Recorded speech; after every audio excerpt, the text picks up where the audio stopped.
আসসালামু আলাইকুম ওয়া রাহমাতুল্লাহি ওয়া বারাকাতু। আশা করি সবাই অনেক সুস্থ আছেন, ভালো আছেন। আজকে আমরা নিয়ে এসেছি কি জটিল সংখ্যা লেকচার 2। আমরা কিন্তু একটা ক্লাস করছি জটিল সংখ্যা। ওই ক্লাসটিতে আমরা কি করছি, জটিল সংখ্যার যে সব বেসিক আলোচনা করা হয় না, আর এক ক্লাসে একটা অধ্যায়ের সম্পূর্ণ বেসিক যা কিছু লাগতে পারে, যে বেসিকগুলো থেকে প্রশ্ন আসে সবগুলো আসলে এক ক্লাসে সম্ভব না। তো আমি চেষ্টা করি জটিল সংখ্যা আজকে দেখি আরো মোটামুটি কত পর্যন্ত করতে পারি, আর দুই একটা জিনিস যদি বাকি থাকে আমরা আগামী ক্লাসে শেষ করব এবং ম্যাথ শুরু করব।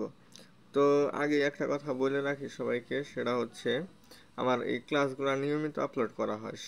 সো সবাই দেখবেন এবং কি সাবস্ক্রাইব করে রাখবেন, ইনশাল্লাহ সবার উপকার হবে। তো প্রথমে আজকে যে জিনিসটা বোঝাবো সেটা হচ্ছে মডুলাস। এই মডুলাস সম্পর্কে আমার কিছু আইডিয়া রাখতে হবে। মডুলাস নির্ণয় কিভাবে করতে হয় সেটা আমি কালকে দেখাইছি। আজকে মডুলাসের আমি কি দেখাবো, মূলত দুইটা জটিল সংখ্যা যদি আমরা নিই, একটা হচ্ছে আমরা জটিল সংখ্যা জেড দ্বারা প্রকাশ করি। জেড একটি জটিল সংখ্যা, এটা আমরা জানি,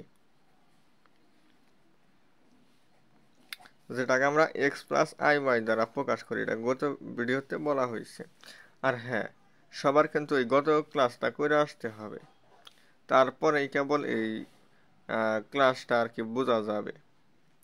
কারণ একটা ক্লাসের শুরুর ক্লাস হয়, মানে প্রথম যে ক্লাসটা হয় সেটা হয় অনেক গুরুত্বপূর্ণ একটা ক্লাস ওই অধ্যায়ের জন্য।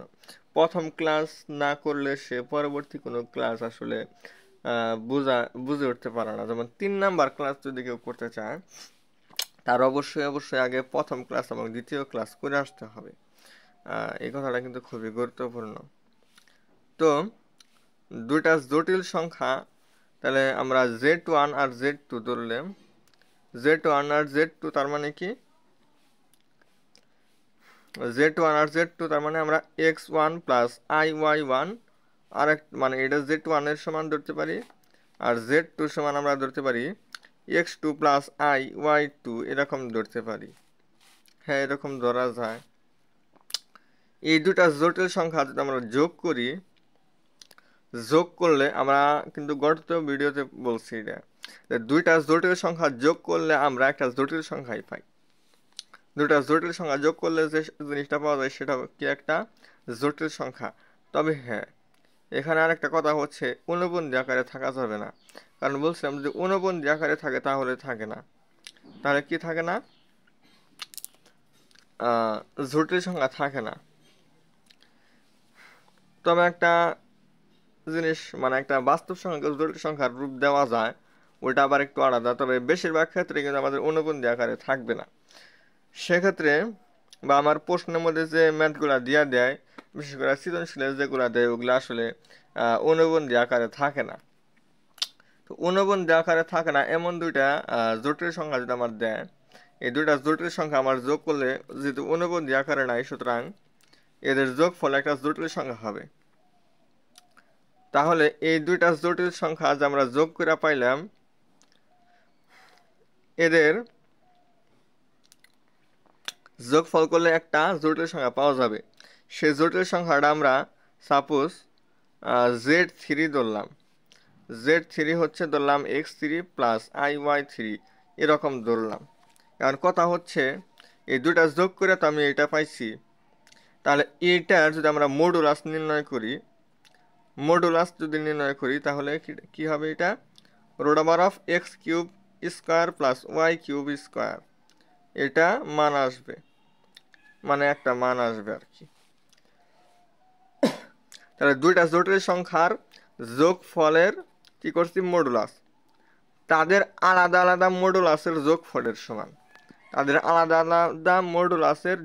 সমান, তার মানে আমি যদি মানে দুইটা যোগ করে যদি যে জটিল সংখ্যাটা পাবো সেটার মডুলাস নির্ণয় করি, তাহলে যে মান আসবে, এটা প্রথমে যে জটিল সংখ্যাটা দেওয়া আছে ওইটার মডুলাস করি, আবার দ্বিতীয়টার মডুলাস করি, আলাদা আলাদাভাবে ওই দুইটা মডুলাস যদি যোগ করি তাহলেও একই মান আসবে। তাহলেও কি মান আসবে? একই মান আসবে। অথবা এটাই হয়, বেশিরভাগ ক্ষেত্রে এরকম হয়, তবে কিছু ক্ষেত্রে এরকম না হইয়া আমরা যে একসাথে যেটা করলাম, মানে আগে যোগ করে পরে মডুলাস যেটা করলাম, সেটা ছোট হইতে পারে। সেটা কি হইতে পারে? ছোট হতে পারে, কিন্তু সম্ভাবনা খুব কম। এবং বিয়োগের ক্ষেত্রেও আমরা দুইটা জটিল সংখ্যা যদি বিয়োগ করি, বিয়োগ করলে যে জটিল সংখ্যাটা পাবো, ওই জটিল সংখ্যার মডুলাস হবে তাদের আলাদা আলাদা মডুলাসের বিয়োগফলের সমান। তবে এটার ক্ষেত্রে আমরা আগে বিয়োগ কইরা মডুলাস করলে সেটা বড় হতে পারে আর কি। যোগফলের ক্ষেত্রে একদম দুইটা যোগ করে মডুলাস করলে ওইটা ছোট হতে পারে, আর বিয়োগের ক্ষেত্রে হচ্ছে ওই দুইটা বিয়োগ করলে যে মডুলাস পাওয়া যাবে, মানে যে জটিল সংখ্যা পাওয়া যাবে, ওটার মডুলাস হবে মানে সমানই হবে, তবে কিছু ক্ষেত্রে বড়ও হইতে পারে। তাহলে এই কনসেপ্টটা আমার জানতে হবে।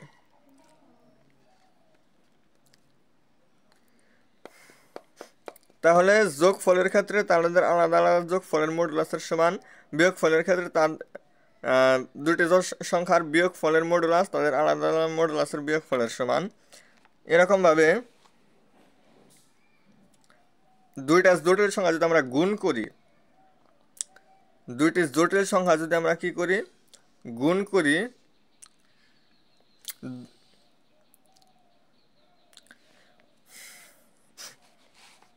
দুইটি জটিল সংখ্যার গুণফলের মডুলাস তাদের আলাদা আলাদা মডুলাসের গুণফলের সমান হবে। এলা আবার দুইটা জটিল সংখ্যা যদি আমরা ভাগ করি, ভাগফল করলে যে একটা জটিল সংখ্যা পাওয়া যাবে, সেই জটিল সংখ্যাটা হবে তাদের আলাদা আলাদা জটিল সংখ্যার ভাগফলের সমান। তাহলে এই কথাগুলো কিন্তু যোগের ক্ষেত্রেও সেম হচ্ছে, বিয়োগের ক্ষেত্রেও সেম, গুণের ক্ষেত্রেও সেম, ভাগের ক্ষেত্রেও সেম। এই জিনিসটাকে আমাদের সবার মনে থাকবে না? অবশ্যই থাকবে। দুইটা জটিল সংখ্যা আমরা যোগ করে মডুলাস নির্ণয় করব। তাহলে যে মডুলাস মানে যে অ্যান্সারটা আসবে, তাদের আলাদা আলাদা মডুলাস নির্ণয় করে যোগ করব, একই মান আসবে। বিয়োগের ক্ষেত্রেও এই দুইটা জটিল সংখ্যা আমরা বিয়োগ করব, বিয়োগ করলে যে জটিল সংখ্যাটা আসবে সেটার মডুলাস হবে তাদের আলাদা আলাদা মডুলাসের বিয়োগফলের সমান।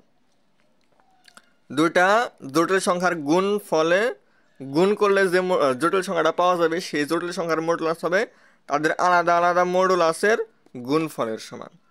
দুটি জটিল সংখ্যার ভাগ করলে আর কি যে জটিল সংখ্যাটা পাওয়া যাবে, সেই জটিল সংখ্যার মডুলাস হবে তাদের আলাদা আলাদা মডুলাসের ভাগফলের সমান। এরকম পারা যাব না? এটা মনে থাকবে। তাহলে এটা মডুলাসের ক্ষেত্রে গেল। আর্গুমেন্টের ক্ষেত্রে আমার মডুলাস আর আর্গুমেন্ট সম্পর্কে আমার কি জানতে হবে? আর্গুমেন্ট সম্পর্কে আমার জানতে হবে হচ্ছে যোগ আর বিয়োগ জানার দরকার নাই, আমি শুধু গুণ আর ভাগ জানবো, গুণ এবং ভাগ জানবো। দুটা জটিল সংখ্যা যদি আলাদা আলাদা দুটা জটিল সংখ্যা গুণনা করা আছে, তাদের যদি গুণ করলে যে গুণফলটা হবে, গুণ করলে যে জটিল সংখ্যাটা হবে, সে জটিল সংখ্যা যদি আর্গুমেন্ট নির্ণয় করি, সেটা হবে তাদের বিয়োগফল এর আর্গুমেন্টের সমান, তাদের আলাদা আলাদা আর্গুমেন্টের বিয়োগফলের সমান। আমি এটার আর্গুমেন্ট নির্ণয় করলাম আর এটার আর্গুমেন্ট নির্ণয় করলাম, কইরা বিয়োগ করলাম দুইটা, তাহলে যে অ্যান্সারটা আসবে, আমরা যদি দুইটা গুণ না যোগফলের সমান হবে, অর্থাৎ Z1 ভাগ Z2, এটা ARG আমরা দিয়ে প্রকাশ করি। তাহলে কি করলাম আমরা? দুইটি জটিল সংখ্যার ভাগফলের আর্গুমেন্ট তাদের আলাদা আলাদা আর্গুমেন্টের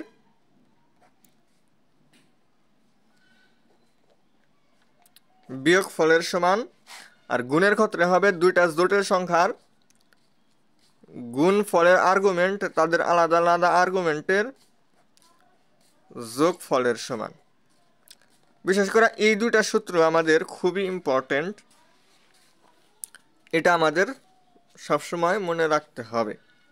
আচ্ছা, তাহলে এটা মনে রাখার পরে তাহলে মডুলাস আর্গুমেন্ট সম্পর্কে আমার এতটুকু জানলেই দ্যাটস এনাফ, আর কিছু দরকার নাই।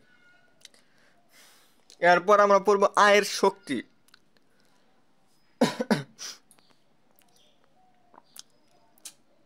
আই এর শক্তি, আই মানে হচ্ছে হলো পাই ভাগটা, আমরা যদি বলি আই, আই যদি বলি আই মানে তো আমরা জানি রুট ওভার -1, এটা আমরা জানি। আমরা যদি বলি এই আই এর আর্গুমেন্ট কত, আয়ের সাথে মনে মনে 1 আসছে, তাহলে আমরা এই আইকে কিন্তু চাইলে আইকে আমরা চাইলে x+0 না 0 প্লাস আই ইন্টু 1 এরকম দিতে পারি। অর্থাৎ a প্লাস আই বি আকারে নিলে আমার, অথবা x+i আকারে নিলে এটা হয়, যেখানে আমার x হচ্ছে 0, y হচ্ছে 1। তাহলে আমার দুইটাই যেহেতু পজিটিভ, তাহলে এটার আর্গুমেন্ট কত হবে, tan ইনভার্স y/x মানে 1/0। আর নিচে কোনো একটা জিনিসের 0 তার মানে হচ্ছে ইনফিনিটি, এটার কোনো মান নাই। আর tan কত ডিগ্রির কোনো মানও নাই, আমরা জানি 90 ডিগ্রি। তাহলে আয়ের আর্গুমেন্ট কত, আয়ের আর্গুমেন্ট হচ্ছে 90 ডিগ্রি। অর্থাৎ কোন একটা, যেমন 5 একটা সংখ্যা, আয়ের কাজ হচ্ছে আমরা যদি এটার সাথে আই যদি গুণ করি তাহলে এটাকে 90 ডিগ্রি কোণে ঘুরে দিবে। মানে আমার 5 যদি কথার কথা এদিকে হয়, তাহলে এটা 90 ডিগ্রিতে 5i কত হবে, এই যে এদিকে হবো, মানে এটা হলো 5 আর এটা হবে 5i। তাহলে এটা কত হবে 5i², মানে এটার সাথে আরও যদি আই গুণ করি তাহলে 5i² হবে। i² মানে -5, আর এটা হবে হলো -5 এর সাথে আরও কত আই গুণন হবে। এই -5i এর সাথে আবারও 5 গুণ করলে আমার এটা পাওয়া যাবে। অর্থাৎ -5i এর সাথে আমরা যদি আই গুণ করি তাহলে এই -5, এই আই এবং আই হচ্ছে i², তার মানে হচ্ছে -1, তার মানে হচ্ছে 5। তার মানে কি বোঝা গেল, একবার আই গুণ করে আমরা এটা পাইছি, দ্বিতীয়বার আই গুণ করে এটা, তৃতীয়বার এটা, চতুর্থবার এটা, মানে 4বার যদি আমরা আই গুণ করি তাহলে আগেরটা পাবো। আর একবার আই গুণ করা মানে কি 90 ডিগ্রি কোণে ঘুরে দেওয়া, একবার আই গুণ করা মানে কি 90 ডিগ্রি কোণে ঘুরে দেওয়া। আর 4বার আই গুণ করলে কি হয়, আগের অবস্থায় ফিরে আসবে, আগের অবস্থায় কি আসবে, ফিরে আসবে। এতটুকু জানলে আমার জিনিসটা অনেকই সহজ হয়ে আসে। আমরা পড়ছিলাম যে আই ইজ ইকুয়াল, আয়ের পাওয়ার যদি 1 হয় তাহলে এটা হয় √(-1), আয়ের পাওয়ার যদি 2 হয় তাহলে হয় -1, আয়ের পাওয়ার 3 হইলে হয় হচ্ছে মাইনাসের আয়ের পাওয়ার 4 হয় 1, এটা পড়ছিলাম।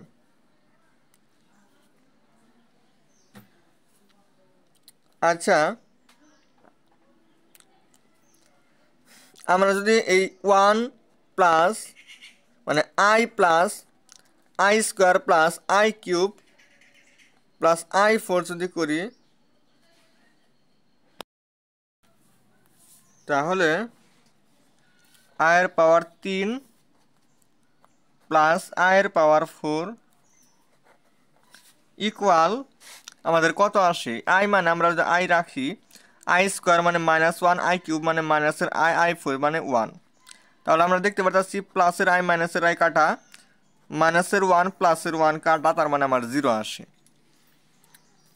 আমার একটা জিনিস মনে রাখতে হবে, 1 2 3 4 আই যোগ আকারে থাকবে সবগুলা, এবং ক্রমিক পাওয়ারগুলো যদি ক্রমিক আকারে থাকে 1 2 3 4 বা 5 6 7 8 অথবা 9 10 11 12, পাশাপাশি 4টা সংখ্যা যদি ক্রমিক আকারে যোগ আকারে থাকে, পাওয়ারগুলো যদি ক্রমিক আকারে থাকে এবং আইগুলো যদি যোগ আকারে থাকে, সেক্ষেত্রে আমার কত হয়, 0 হয়। এরকমভাবে আমরা মনে রাখবো আয়ের পাওয়ার m প্লাস আয়ের পাওয়ার m+1 প্লাস আয়ের পাওয়ার m+2 প্লাস আয়ের পাওয়ার m+3 মান হচ্ছে 0। এই সূত্রটা আমরা মনে রাখবো। তাহলে আয়ের পাওয়ার কত, m, আয়ের পাওয়ার m+1, আয়ের পাওয়ার m+2, আয়ের পাওয়ার m+3 ইকুয়াল 0।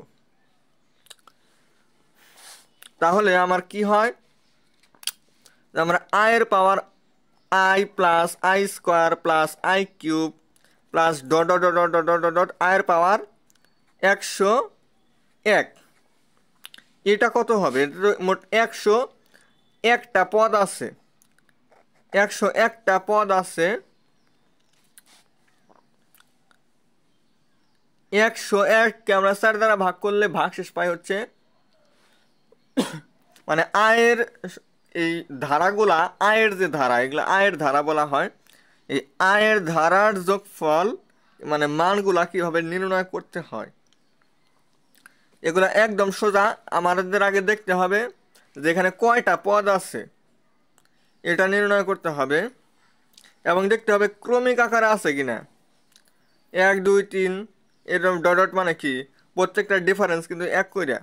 তাহলে প্রথম পদ 1, প্রথম পদ কত, এ মানে 1, তারপরে ডি মানে কত, 2 বিয়োগ 1 মানে 1। তাহলে আমার এন বের করতে হবে, ধরি এনতম পদ কত, 101। এটাতে আমরা এন এর মান নির্ণয় করবো, এন হচ্ছে পদ সংখ্যা, আর ডির মান যদি 1 হয় তাহলে আমার কত হচ্ছে, 101টা পদ হচ্ছে, মানে এন এর মান আসবে 101টা পদ। তাহলে তাহলে কি হবে, লাস্টের দিক থেকে 4টা করে আমরা বাদ দিব, তাহলে আমরা শুরুতে একটা আই পাবো, তাহলে এটার মান আমার আই হবে। এইভাবে আমরা ধারা সম্পর্কিত মানে আয়ের ধারা সম্পর্কিত যে কোনো মান আমরা বের করতে পারবো। এবার আমাদের জানতে হবে আয়ের পাওয়ার যদি সাপোজ 1000, আয়ের পাওয়ার কত, 1000, এটার মান কত, মানে আয়ের পাওয়ার আমার যে কোনো সংখ্যা দিয়ে দিতে পারে, 1 কোটি বা আরো অনেক বড় সংখ্যা দিতে পারে। সেক্ষেত্রে আমরা কিভাবে আয়ের মানে এটার মান কত, আমরা আয়ের পাওয়ার 4 পর্যন্ত শিখছি, আর আমরা জানি কোনো কিছুর পাওয়ার 0 মানে 1 হয়, তাহলে আয়ের পাওয়ার 0 মানে 1 হবে, এটাও আমরা মনে রাখতে পারি, আয়ের পাওয়ার 0 মানে 1। তাহলে আমাদের আয়ের পাওয়ার যত বড় সংখ্যাই হোক না কেন, ওই সংখ্যাকে আমরা 4 দ্বারা ভাগ করব। ওই 4 দ্বারা ভাগ করলে ভাগ শেষ কত আসে, ওইটাই হবে আমার পরবর্তী লাইনে আয়ের পাওয়ার। তাহলে 100 ভাগ 4, তাহলে 250 হয় ভাগফল, ভাগ শেষ হয় 0।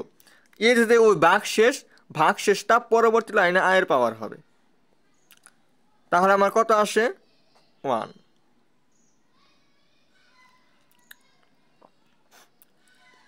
এখন অনেক বড় সংখ্যা দেখে একজন মানুষ ডরাইতে পারে, যেমন আয়ের পাওয়ার হচ্ছে 1 2 3 4 5 6 7 8 9 10 দিলাম, তাহলে অনেক বড় একটা সংখ্যা, এটা দেখে এখন অনেকজনে ডরাতে পারে, এত বড় একটা সংখ্যা এটা কিভাবে করব। বা অনেকজনে মনে করতে পারে যে আমি ক্যালকুলেটারে চাপ দিব তাহলেই হবো। হ্যাঁ, ক্যালকুলেটার দিয়েও করা যাবে, তবে ক্যালকুলেটার ছাড়াও এটা করা যায়, খুব সুন্দর একটা টেকনিক আছে।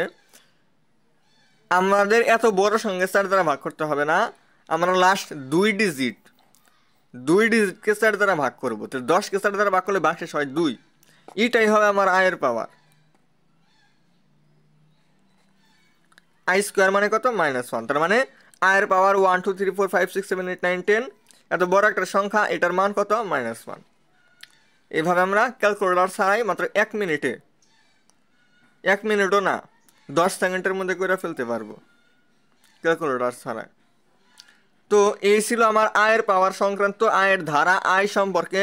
এর বাইরে মানে আয়ের সম্পর্কে আমি যা কিছু বলছি, আয়ের বাইরে মানে এর বাইরে আয় সম্পর্কে তো আর কোনো কিছুই জানার দরকার নাই। এরপর আমরা জানবো জটিল সংখ্যার বর্গমূল, জটিল সংখ্যার বর্গমূল, এবং এইটা জানার মাধ্যমে আমরা আজকের ক্লাস শেষ করব। একটা জটিল সংখ্যা যদি আমার x + iy হয়, এটাকে বর্গমূল করলে আমরা কিন্তু শিখছিলাম একটা জটিল সংখ্যাকে বর্গমূল নির্ণয় করলে যে সংখ্যাটা পাওয়া যায় সেটাও একটা জটিল সংখ্যায়, এবং এটার ফরম্যাটেই হবে, সেটা আমরা ধরে নিই a প্লাস আইবি ধরে নিলাম। তাহলে আমরা বর্গমূলটা কিভাবে নির্ণয় করব? এক্স প্লাস আই ওয়াই, এই রুট ওই পাশে যায় না, এ স্কোয়ার হয়ে যাবে। তাহলে এক্স প্লাস আই ওয়াই কত হবে?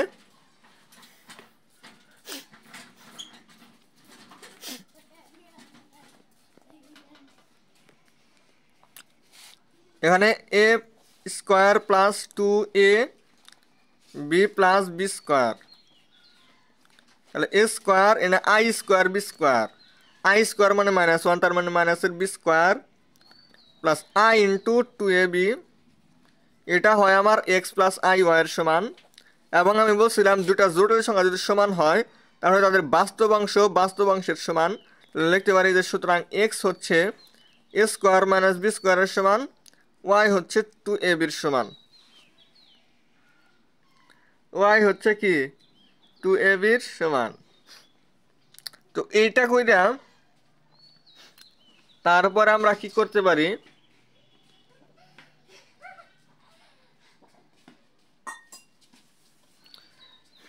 এটা করার পর আমরা জাস্ট এখানে a square minus b square দেওয়া আছে, আমরা সূত্র লিখব a plus b whole square equal a minus b whole square plus 4ab। তাহলে আমরা a square plus b square whole square, এটা a square minus b square, এটা এরকম হয়। যাই হোক, a plus b whole square মানে a minus b whole square plus 4ab এরকম লিখতে পারি। তো এ স্কোয়ার মাইনাস বি স্কোয়ারের মান আমাদের দেওয়া আছে এক্স, তাহলে এটা হয় এক্স স্কোয়ার প্লাস এটাকে আমরা 2ab হোল স্কোয়ার দিতে পারি। তাহলে a square plus b square whole square, এটা হয় আমার এক্স স্কোয়ার প্লাস এই 2ab মানে কত? 2ab মানে হচ্ছে ওয়াই, 2ab মানে ওয়াই, তাহলে এটা সমান আমরা ওয়াই স্কোয়ার দিতে পারি। তাহলে কিন্তু আমার a square plus b square হবে root over of x square plus y স্কোয়ারের সমান। এটা আমরা কি করতে পারি, এটা আমরা এমসিকিউ এর জন্য এটা শর্টকাটটা মনে রাখতে পারি। মানে যে জটিল সংখ্যাটা বের করতে হবে, সাপোজ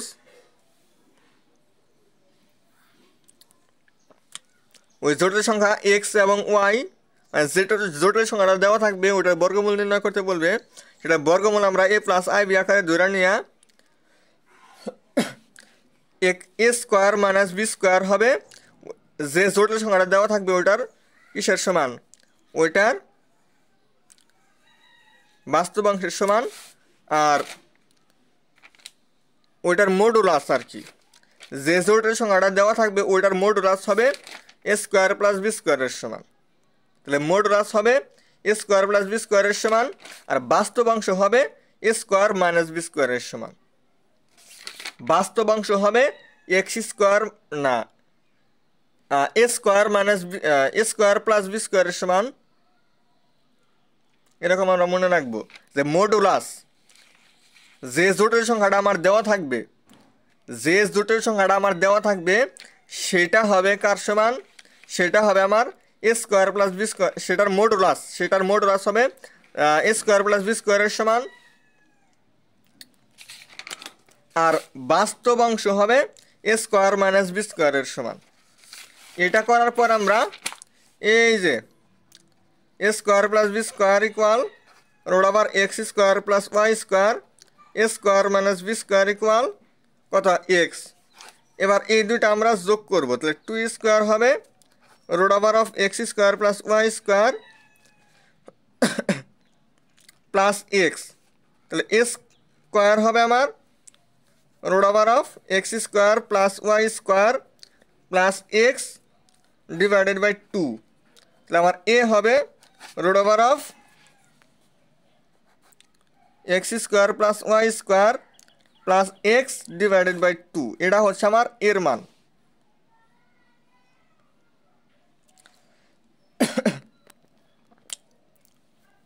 তাহলে আমার ওয়াই কত হবে, ওয়াই বি মানে কত হচ্ছে, আমরা যদি দুটা বিয়োগ করি তাহলে হবে 2b², 2b² হবে √of x² plus y² minus x. তাহলে আমার বি দেখতেই পারতাছি জিনিসটা আসলে এরকম হয়।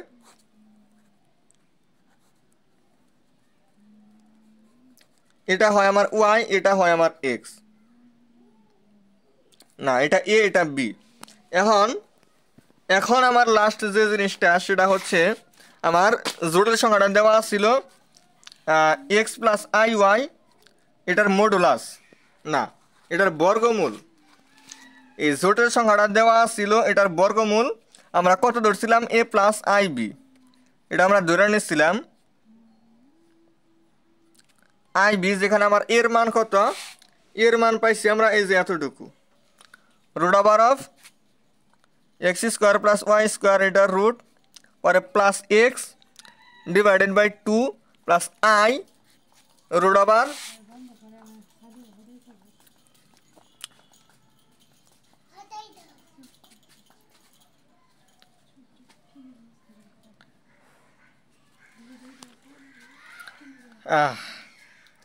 এভাবে আমরা বর্গমূল নির্ণয় করতে পারি।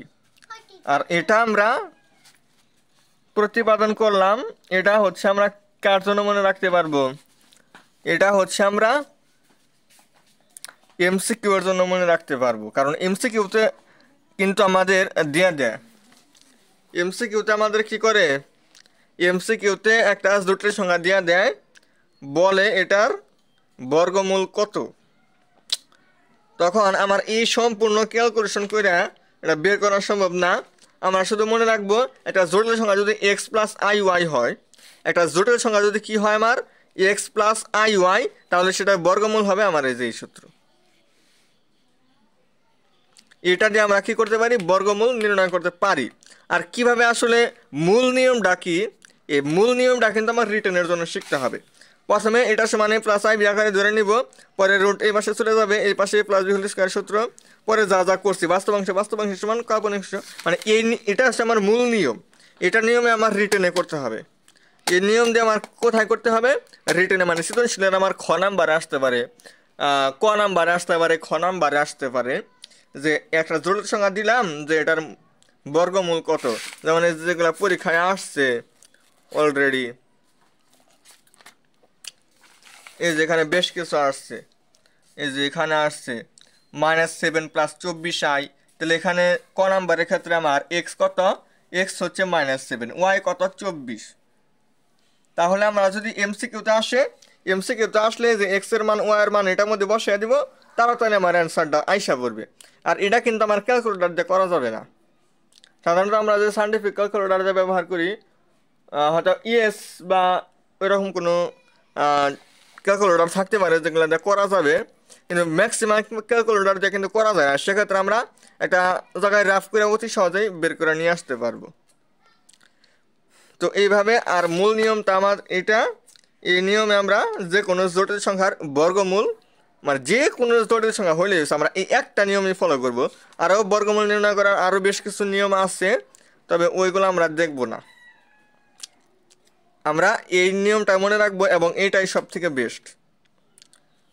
তো আজকে এই পর্যন্তই। আমরা আগামীতে, মানে আগামী ক্লাসে আমরা ওমেগা বলতে একটা কথা আছে, এই ওমেগা সম্পর্কে জানবো, ওমেগার মান আছে এবং এগুলা সম্পর্কে ডিটেলস জানবো,